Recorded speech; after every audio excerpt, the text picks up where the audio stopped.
Hello, hello, hello. Welcome to my life. How are you doing today? I hope your weekend has been good. I have also had a very fantastic weekend. Thank you for joining my live. Please tell me your name and where you're joining from. By the way, I'm Adeola Adeyemi. I'm a psychiatrist, a mental fitness coach, the founder of Talk Mental Health. And I am glad to have you on my live today. I can see Funky7. I can see Deji Sanusi. Thank you for joining. Can you please do me a favor? Tell me your name and where you're joining from. I would love to meet with you. I would love to connect with you. Just let me know your name and where you're joining from. Hi, Dr. Zainab. Thank you for joining. Thank you for joining. Thank you. Thank you. I just want to confirm if you can hear me loud and clear. Let me know if you can hear me. Just put in the comment box and tell me you can hear me. You can hear me. I want to know if you can hear me. All right. So, today I just thought to come and share with us the emotional mastery, about emotional mastery. I just thought to come and talk about emotional mastery because I believe it's very important for us as individuals. If you want to be successful in life, if you want to achieve all your dreams, if you want to get to the peak of your career, and if you want to maximize your potential, you have to understand how to master your emotion. You have to know how to be in control. And thank you very much, Dr. Zainab. So, and I just thought to share from the lessons I learned from AYINLA story. I don't know if you know about that story. I think the movie just debuted on Netflix on May 20th, and it's been out there since last year. It was produced by I think Kelani or something. Tunde Kelani, yeah, that's the name. And I don't know if anyone has have you watched the movie on Netflix? You know about AYINLA.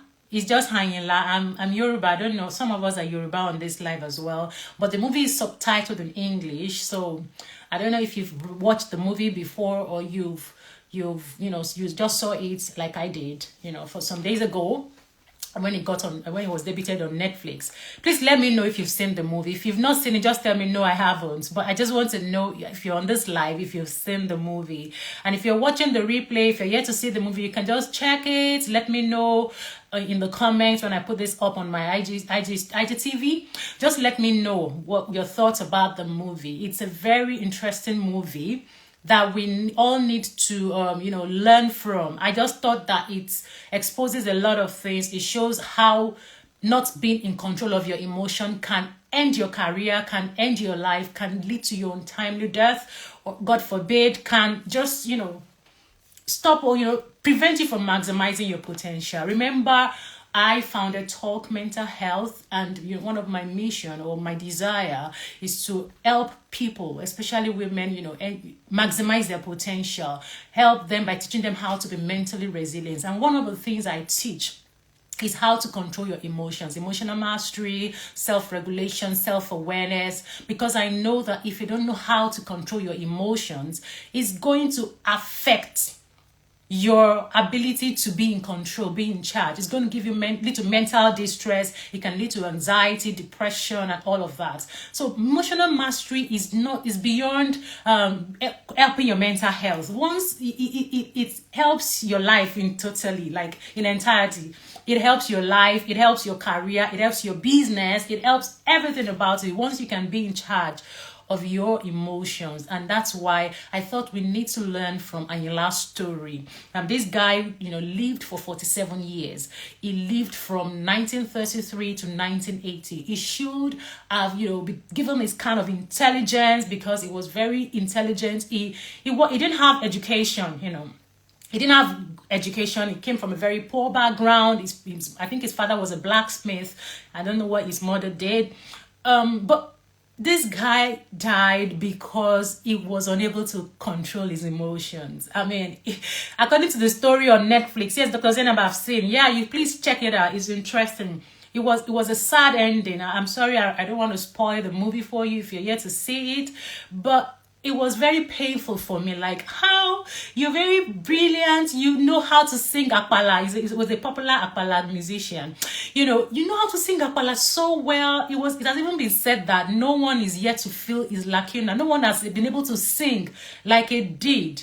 You know, the way he was able to command the words, the proverbs, and all of that made him stand out during his time. But because he was unable to control his emotions, oh my goodness, this guy died. Like, what? In fact, in the movie, he was about to travel to London to bring Akpala music to London. I don't know if that happened in real life, but that was what the movie was all about. He was about to travel to London. He was already, a lot of people were his fans. He had a lot of fans. He had a promoter that was ready to, give all out, promote him, support him. Because he was good. He was very, very intelligent. But because of his emotions, this guy died, and it was an untimely death, and it was very, very painful. And I thought a lot of people are also struggling with this. Yes, it may not lead to death, literally, in some people, but some people may have found it difficult because to achieve their goals, to achieve their dreams. Sometimes it's difficult to get to that peak that you've always dreamed about because you are unable to be in charge of your emotions. If you're just joining, you're welcome. If you're watching the replay, make sure you watch to the end, because if you can follow all the things I'm going to teach today, it's going to help change how you see life. It's going to help improve how you control your emotions. It's going to help you to master your emotions. And once you can do that, you are on your way to become successful. You're going to, maximize your potential. You're going to get to the peak. And no one whatsoever will be able to, be in charge or be in control of you. You will be in charge of your own life. All right. So, yeah. AYINLA, let me just say, AYINLA Omowura, that's what we call his name. AYINLA Omowura was born in 1933, and he was a Nigerian Akpala musician. He was born in Abeokuta.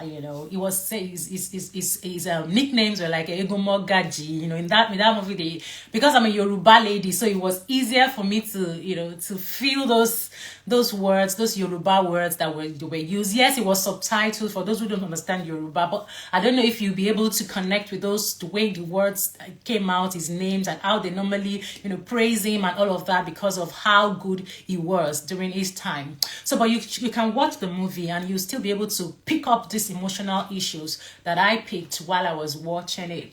So he was born to Yusuf and Wura Motsu. Those are his parents. Those were his parents. He came from a very humble background. He had no formal education whatsoever. So he just had to do odd jobs like, be a driver, car park, or, agbero kind of thing.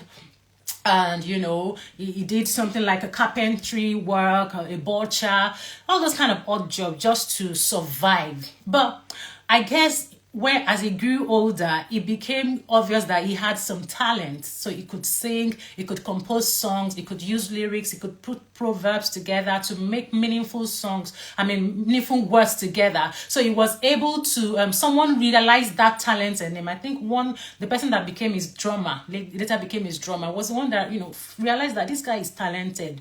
So he just helped him. Can we maybe do some singles? I'm just trying to imagine. I don't know if it was singles they did then. Anyways, it was a long time. So they discovered him. They knew he had talent and they supported him. So he started to sing Akpala. I guess, I don't know if he was the first person that ever sang that. I think Haruna Ishola, I don't know if you know him. Haruna Ishola was a superior. He must have sung Akpala before him, but because of his own intelligence and his uniqueness, he was able to shine even beyond Haruna Ishola when he started singing. So he was that popular. And according to the research or the things I read about AYINLA, I realized that he always had this arguments or issues or altercations with people. Even in the movie that was directed by Tunde Kelani, you would see that he always had fights with other musicians, perhaps because it was so good and he allowed that to get into his head. He was really proud, yes, bragging, this is me, I'm very, very good. So he was always having issues, and they had to go to the chiefs or the obas and to settle fights all every now and again. So that was the kind of life he lived. According to the research that I read, I mean, the story I read about him, I found out that he had issues with Haruna. Yeah, exactly. He was short-tempered. Haruna Ishola, he later agreed that, oh, you are my superior. It's like, but because he was good, I am good now. You people can see. So he allowed it to enter his head. I'm good. So perhaps he was just so pompous and short-tempered. In fact, sorry, I had it in I think I read it in Wikipedia that he was on drugs. He was on drugs. He was on marijuana at that time. It was written there. You guys can check it as well. So I'm like, wow. So he was short-tempered. He always had issues with people. He didn't respect his elders, if I may say that, because perhaps he thought he was really good and very famous. People liked him. People liked the way he sings. Now, I need to say that AYINLA had good qualities. Let me not say that, perhaps I've started by pointing out so many things that were not so good about him, but I just want to tell you how his good qualities. He has this intelligence. He was very intelligent with his lyrics. Yes, he didn't have formal education, so we won't say he was learned, but he was good with words, with proverbs, with puns, with his music. He used his music to create positive change in the society at that time. He used it to challenge the politics, the politicians, the things that were going on, current affairs. He used it to help people. I guess that was why they liked him anyways. So there's no one that has got bad characteristics that wouldn't have good ones. So we all are not perfect. I always say that. So he had his good qualities, a lot of them, because there's no way he would have gotten to that peak or almost the peak of his career if he didn't have good qualities or traits about him.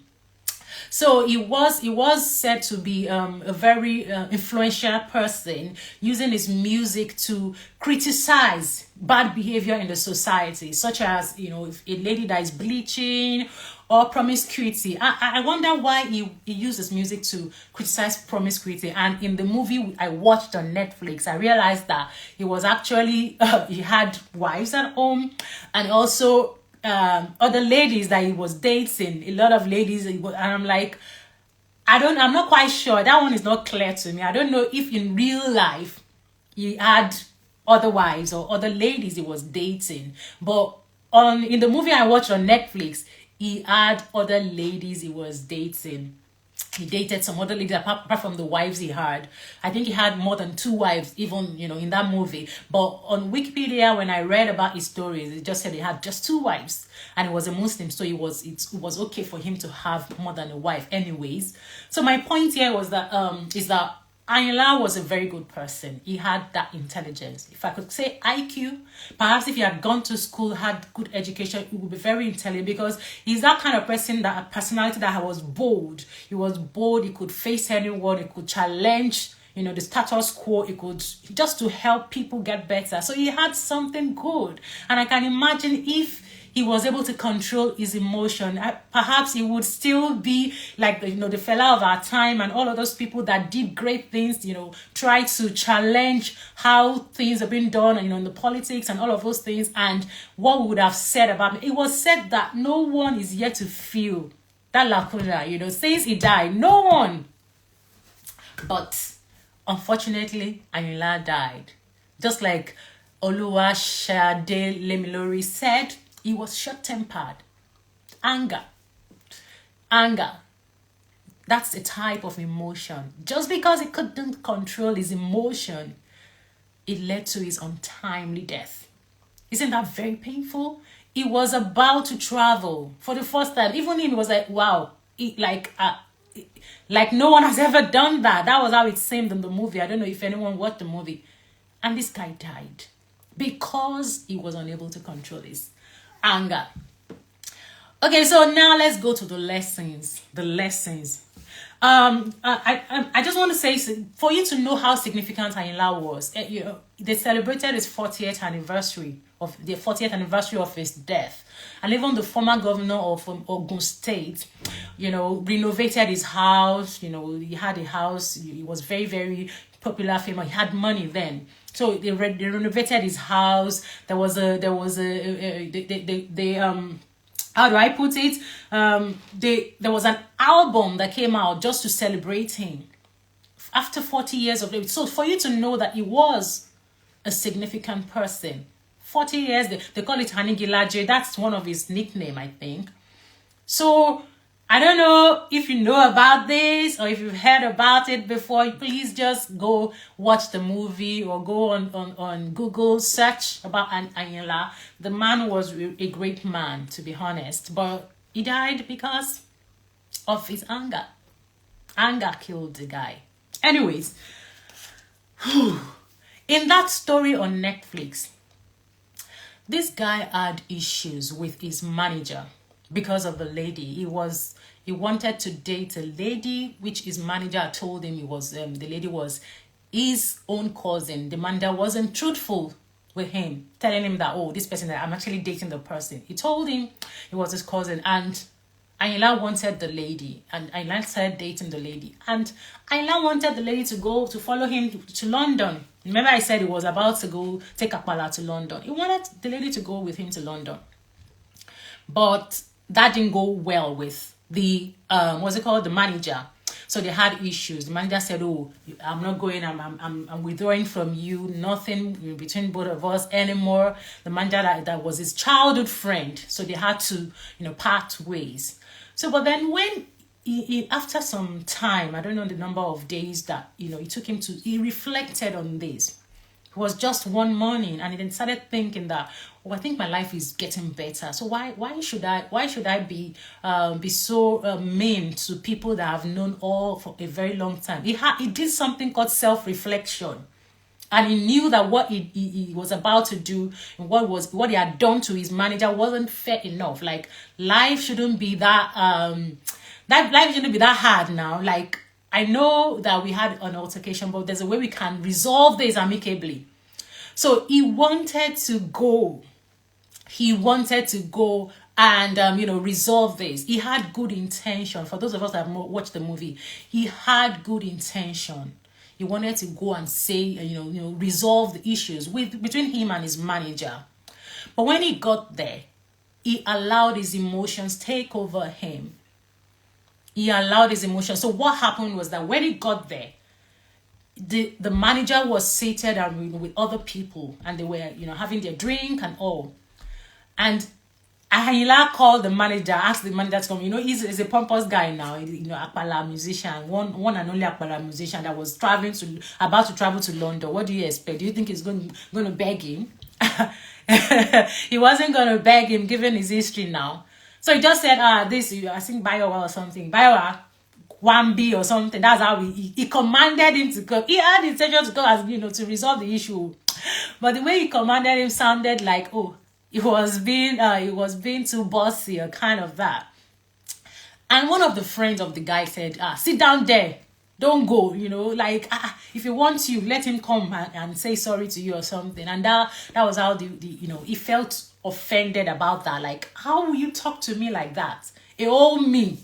And before you know it, he removed his clothes, and there was a fight and everything, people started breaking bottles, and before you know it, it landed in his head, and he had hemorrhage, intracranial hemorrhage. There was a trauma on his head, a head injury, and that was how his life ended, unfortunately. Anyways, so what are the lessons? What are the lessons from AYINLA's story? AYINLA, what are the lessons? The first lesson is that you attract people of like minds to yourself. That's the first lesson. If you're following me, say, yes, yes, yes, I'm following. Say, yes, I am following. If you're on this live and you're following me, please let me know. Before I continue, I have 2 or 3 lessons to share with you. So, but if you don't tell me you're following, I ain't gonna continue. Tell me, yes, I am following. If it makes sense to you, say yes. It makes a lot of sense. If you're just joining, I have said so many things. Yes, you're welcome. We'll continue to listen, but you need to go back and watch the replay. So please, thank you, Luashe Shade Lemilori. Thank you, Dr. Zainab. Okay, so fantastic. The first lesson that I picked from this story is that you attract people of like minds to yourself. Sometimes we are quick to judge that, oh, why am I in this relationship? Why is it that I'm always having these issues with people? But we fail to look within. Why is it that you are the one attracting these people to yourself? Have you checked yourself to see the traits that you have that is making you attract these negative people, these troublesome people? See, from my last story, all the people he had around him were more like thugs, people that were ready to break bottles, people that always drinking, smoking. In fact, there was a time, at the beginning of the movie, that he went for an event. So while he was singing at that event, they created a false, scene of someone fighting and beating him with charms, and he did as if he wanted to die. They carried him away just so he can go to another event. What kind of group was that? Do you understand what I'm saying? Like that kind of, how can you can only do one event at a time? Isn't that greed? I felt that I even thought it was real. Like I was like, oh, sorry, I'm not being a spoiler if you've not watched the movie, but it's okay. You can still go and watch it and come back, comment on my video. Let me know what your thoughts. You can have other insights about the movie, and that's fine. Let's share what you learned from me. But in my own opinion, I'm like, why would you do this? But because he was very popular, everybody wanted him, and he was greedy at the same time. He wanted the money. So he actually spoils another person's event so he can go and play in another event. And I'm like, why? So his group, the group of people around him also supported that. His manager, his players, drummers, the singers, and every one of them. They did. It was a sin. It was a sin, the first sin they created just so he could. And I'm like, for AYINLA to have attracted this kind of people to himself, it shows that he was a person that had short temper. He had his own issues as well. Because if you have good values, you definitely attract like minds to yourself. Those people that. So if you check your circle of friends and you realize that those people are naysayers or people that complain a lot, check yourself too. You need to look inwards and start checking yourself. Are you also not a complainer? Because birds of the flock, they fly together, right? Birds of the feather, I don't know. Sorry if I don't. I'm not quite sure if I'm right, but what it means is that if you're together with your friends or your clique, most likely you have similar characteristics, similar traits, and you would do similar things. That's what that proverb means. You can't single yourself out and say, oh, I'm better, or I do things differently. No matter what, show me your friend and I will tell you who you are. So the first lesson I learned from that movie was that you attract people of like minds.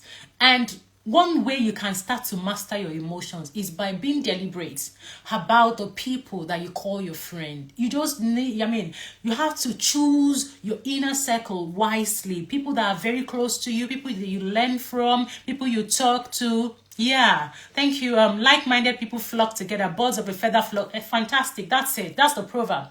Birds of a feather flock together.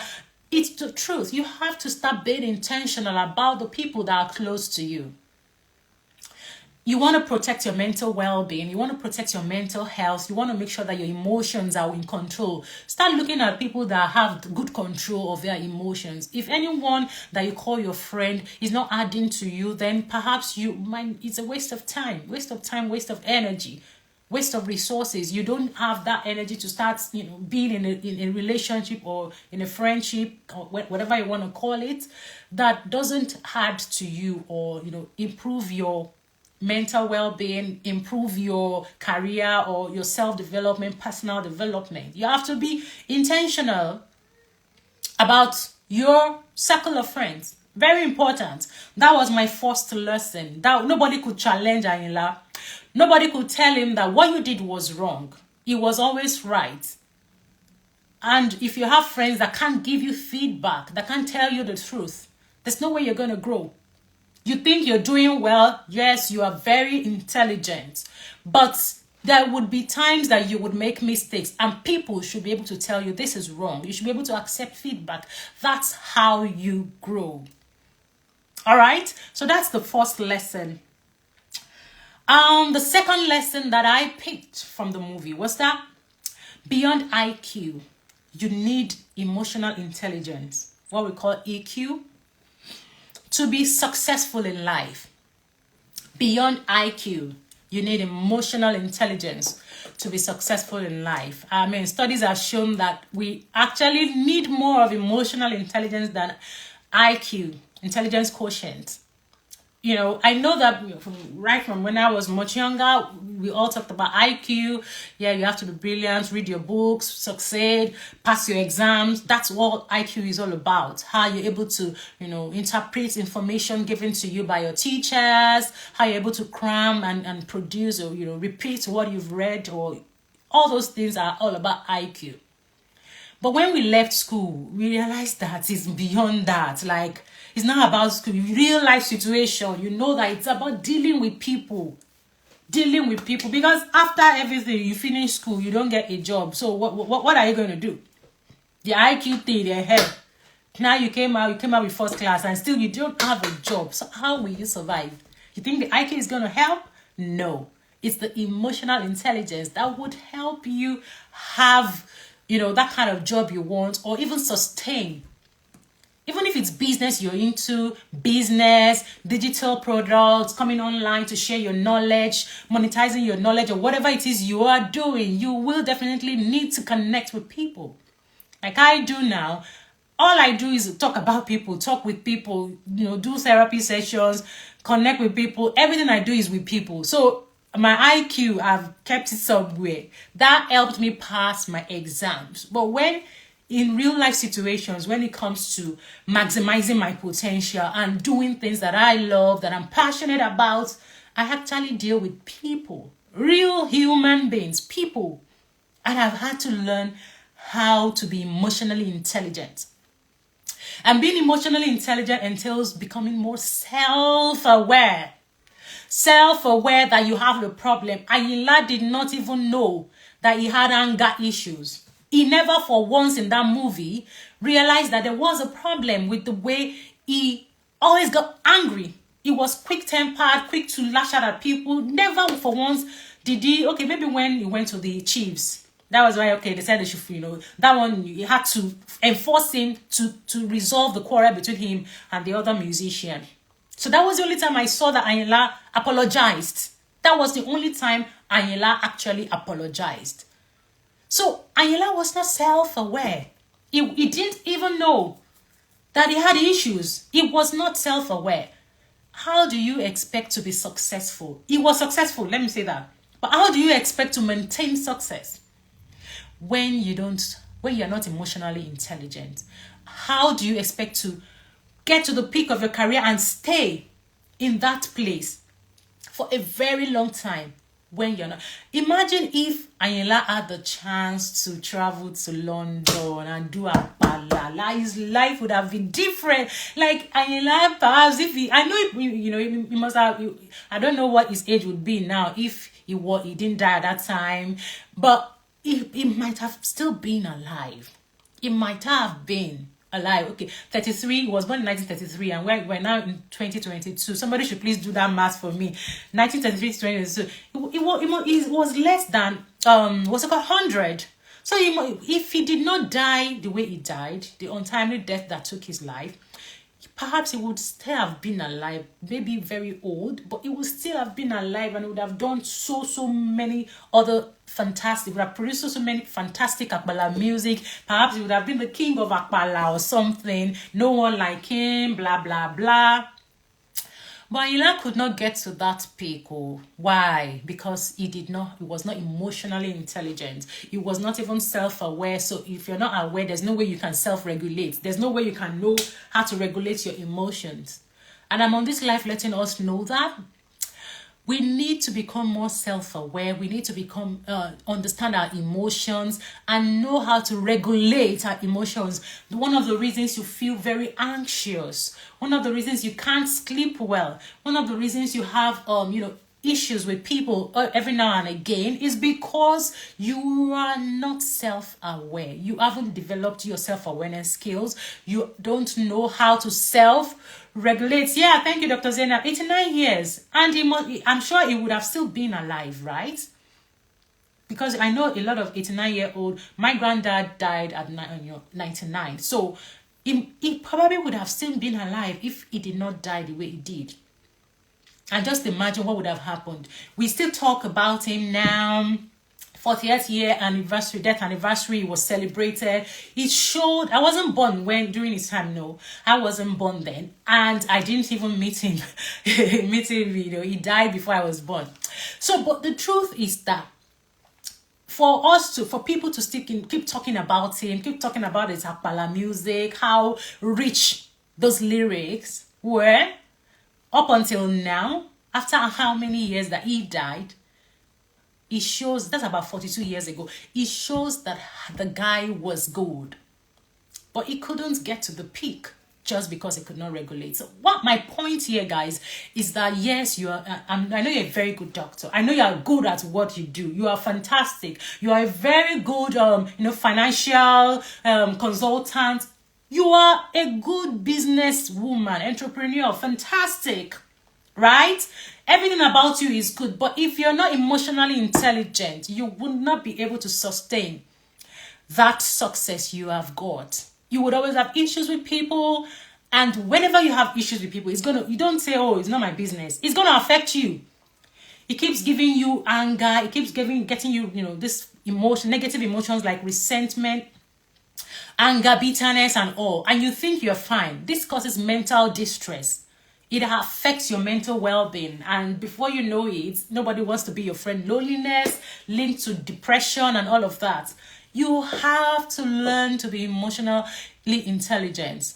Not every time you don't have to always respond or react to people's behavior or whatever they do to you.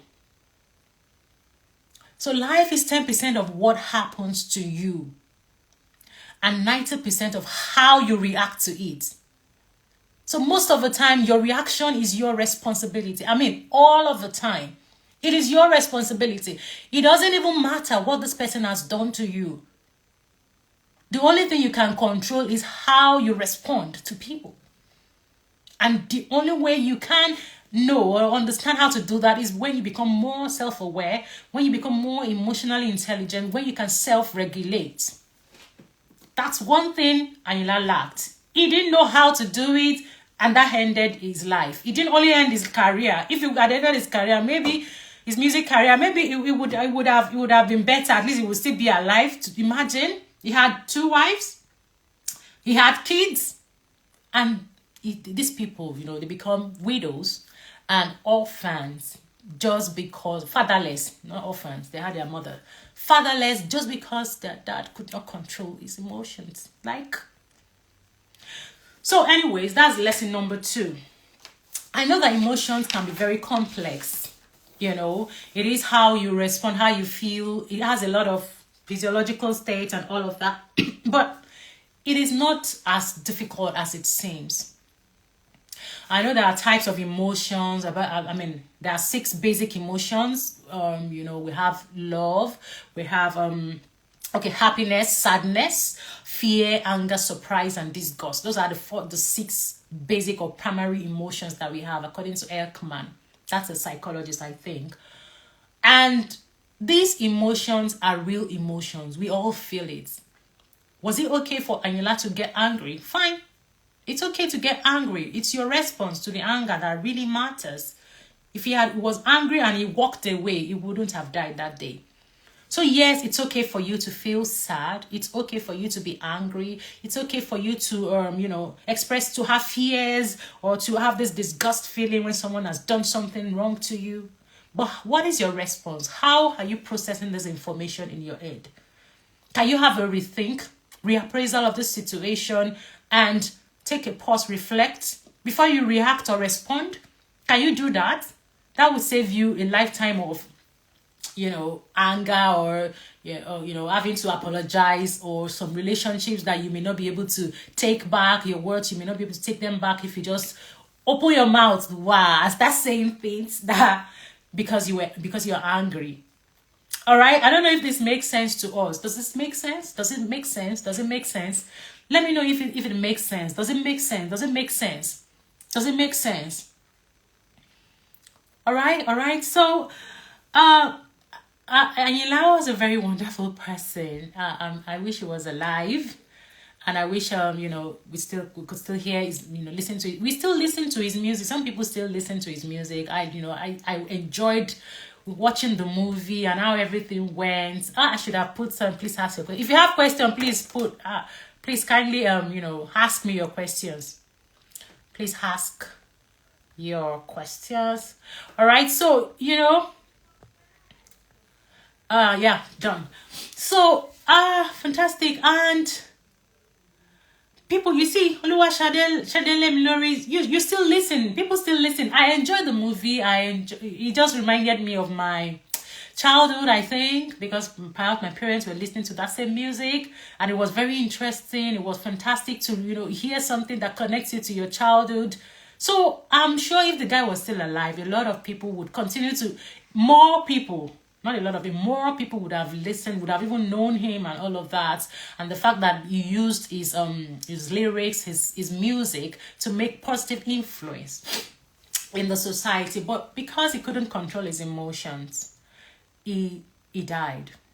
So I'm going to teach us how we can be in control of our emotions. Emotional mastery is a process. It does not just happen. It takes a very long time. I remember, just imagine a child throws tantrums at age 2, age 3, and then gradually they start to learn how to wait, how to be patient. You start to teach them, and that's it. That's how it goes. It doesn't happen just once. Just because you said, stop doing that, doesn't mean that a child would stop. It is a process, even up until adulthood. Some of us, sometimes we'll still lash out. We get angry, there'll be an outburst, and then you'll be like, oh, what did I just do? But at least you know that you've done something. Some people don't even have, they don't reflect, they're not even self-aware, like anything goes. That was the case for AYINLA. Like, they are not conscious of how their reactions, the kind of emotions they feel, how they respond to people, all of those things. And I wonder why or how long we are going to continue that way. That's why we have a lot of anger issues going on.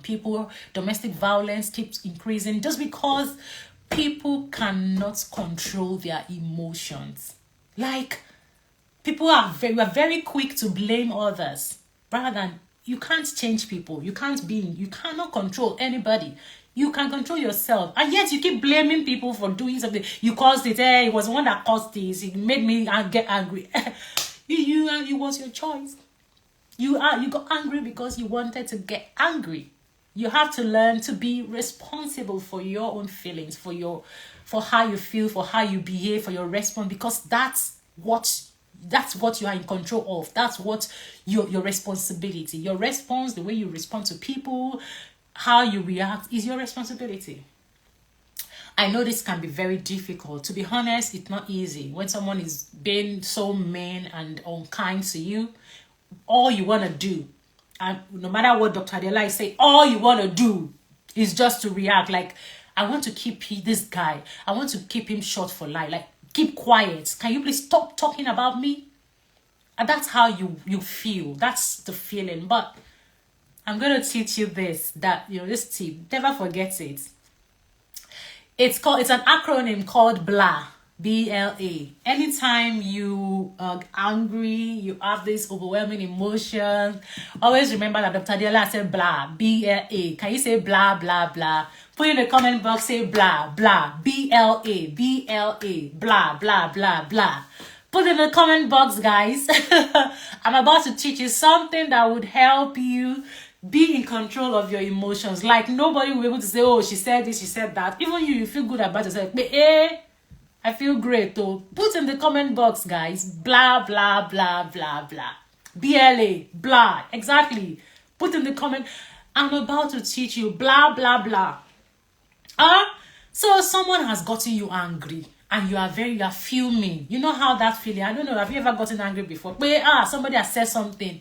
And you're very, very furious. You're overwhelmed. You're about to say something. Do you know one thing you have to do? Just pause and breathe.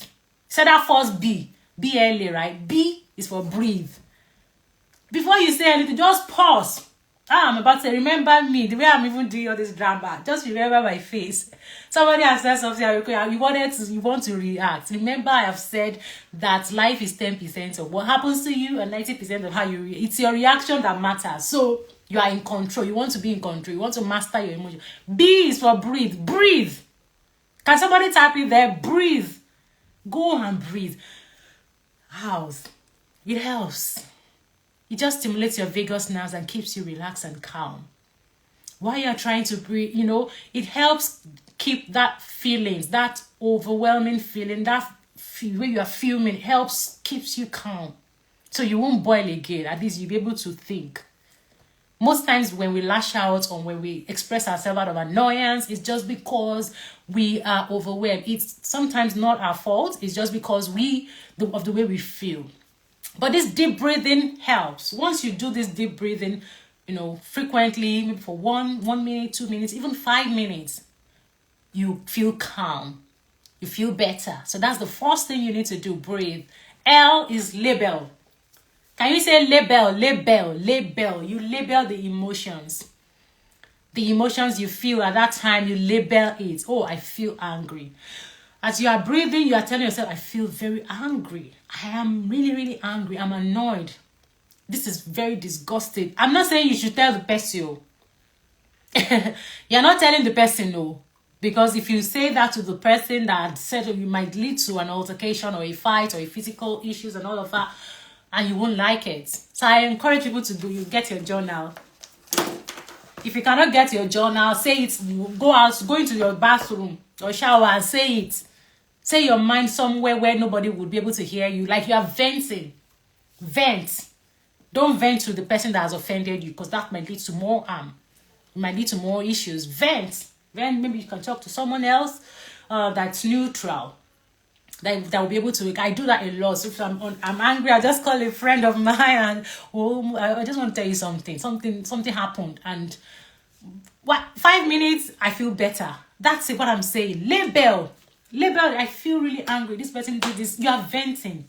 So if you have your journal with you, write it down. Write how you feel inside. If you can do it. If you cannot do it, look for someone that you can talk to, not the person that offended you. Because whenever you do that, it would be, whatever you say would be misquoted, and it's going to lead to more issues with both of you. So that's L. The last one is appraise. Reappraise.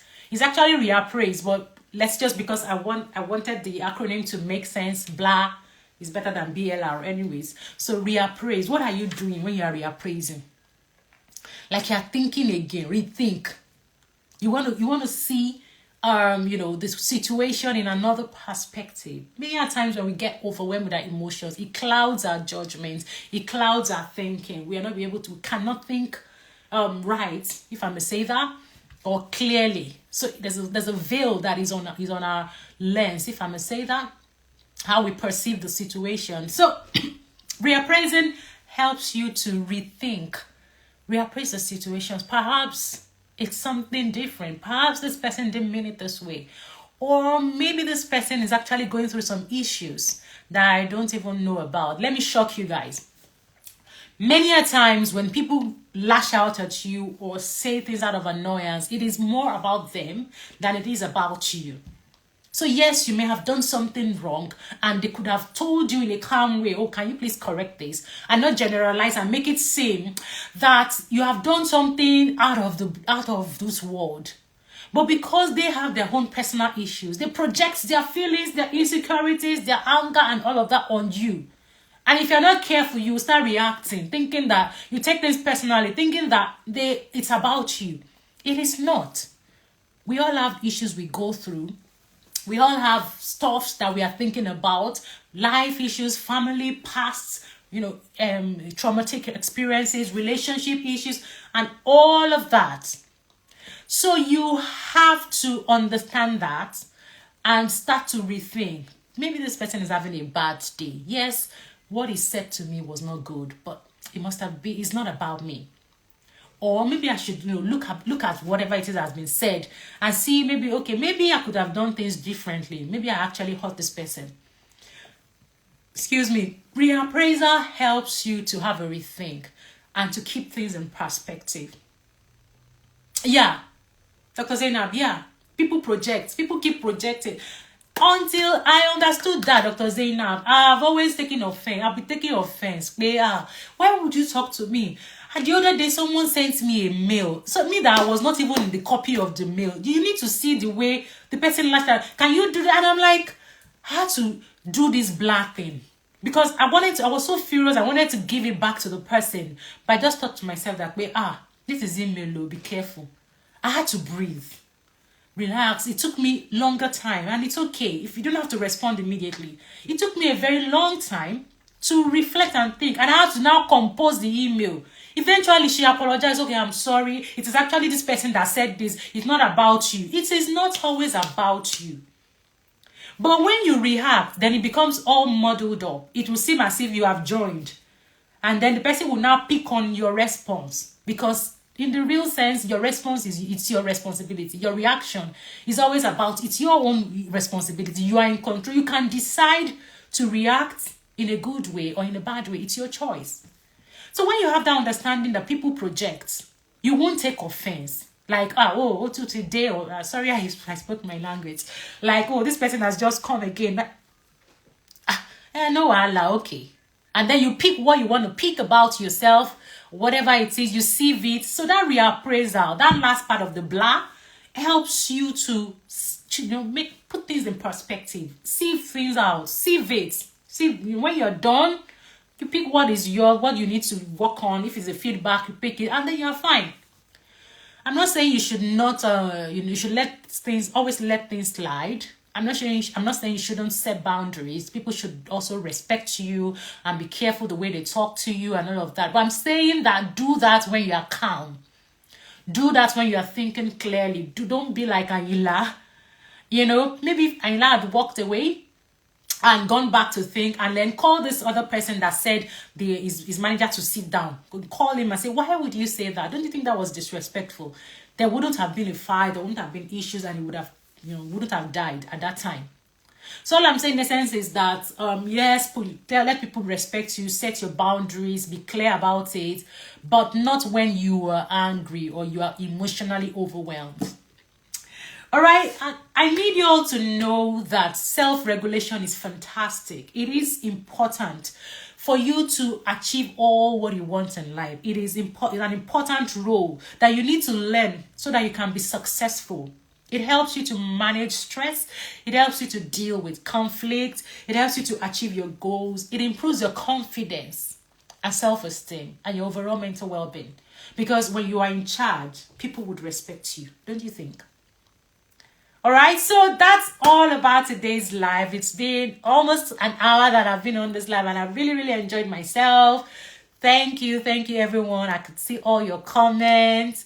If you're just joining, make sure you watch the replay. And if you're yet to watch AYINLA's story, go and watch AYINLA's story. It's on Netflix. If you're not Yoruba, it's subtitled, so you will still understand. And if you think there are you've got another insight into the movie, please feel free to put in the comment, when I post this on IG, put it in the comment so that I also would see, because of course we view things differently and we are here to learn from one another. So, do you have any questions for me? Any questions? Any comments?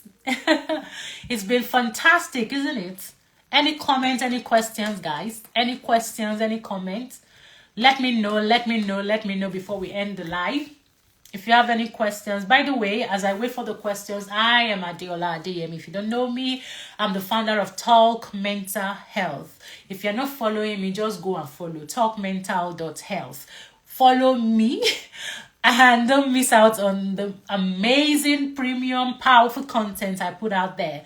What I do is to help you to be proactive about your mental well-being. I want you to succeed. I want you to achieve all your dreams. I want you to achieve all your goals and still be stable mentally. So I understand the importance of becoming mentally stable. And that's why I come out every now and again to share content on how to be intentional about your mental well-being, how to be mentally resilient, how to master your emotion, how to become more self-aware. So if you need me for any kind of, if you need my services as a psychiatrist, I treat all mental health disorders. I do therapy sessions. I offer therapy sections, especially, cognitive behavioral therapy and mindfulness training. I do all of that. And also, if you need coaching on how to become mentally resilient, I offer that. I do that in my personalized 8-week coaching program. I also have the group coaching program called Audacious. You can join all of this program. Just reach out to me via my DM, and I'm more than happy to, further explain to you if you have more inquiries about all my services. Do not hesitate. I want you to be intentional about your mental health. I want you to be okay. So never forget that. Yeah. All right. Thank you, everyone. Dr. Zainab said great lessons. Thanks for, it's my pleasure, Dr. Gates. Dr. Zainab, thank you for joining. Anger is one letter short of danger. Exactly. That's it though. I just even saw that. Anger. Wow. So if you remove D, that makes anger. What? There's no, see, anger it's not a good word, if I may say, but it's an emotion, and we can't just do without it. We do get angry, but like the Bible says that we should not let the sun set on our anger. I guess you just want us to be able to get over our feelings as soon as possible. We shouldn't do some things that we would regret while angry, and that's why we need to use that acronym, that thing I just taught us about, emotional mastery. Breathe. Whenever you feel angry or overwhelmed with your emotions, breathe, label, and appraise. Do that, and you will realize that as you continue to practice that, you become a master of your emotions. You are in charge of your emotions. You are in control. All right, that will be all, guys. Thank you for joining. If you just joined in, watch the replay. And I hope to see you another time I come on live. Have a fantastic, week. I know it's Monday tomorrow. Have a fantastic week. And don't forget to be intentional about your mental health. Bye.